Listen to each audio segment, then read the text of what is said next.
नमस्ते। आज चाहिँ हामी आजको दिन चाहिँ हामी ठुलो फुपूको पुसाइको घरमा गयौं। फुपू पुसाइलाई भेट्नलाई धेरै समयपछि। अनि के जोस् हामी चाहिँ गइसकेको थियो, तै पनि यसो मेमोरीको लागि छोरीलाई भनेको सानो भिडियो बनाऊ है भनेर। यतातिर आमामा सिल हाम्रो पुरस्कार कति धेरै पुसाइको। अनि यहाँ चाहिँ हामी अलरेडी गएर गफ गरिसकेको थियो दिदी र म।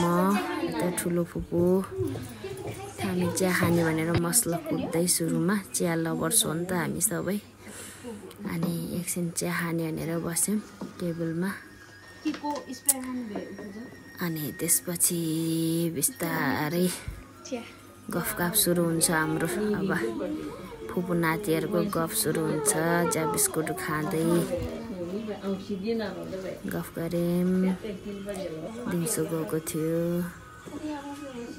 अनि बस्दै अब साँझ पनि पर्न लाग्यो। फुपूले त्यही खाना खाएर जाने भनेर जिद गर्नुभयो।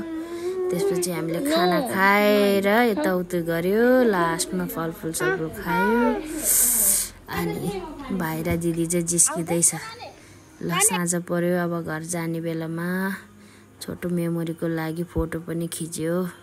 ल आजको दिन यति भयो, रमाइलो भयो, मेमोरी नि मजाको हुने भयो। अब टेम्पो चढेर हामी फेरि घरतर्फ आयौं। आजको दिन रमाइलो भयो साथीहरु। फेरि भेटौँला भोलि कतातिर हुन्छ है त। Tata bye by.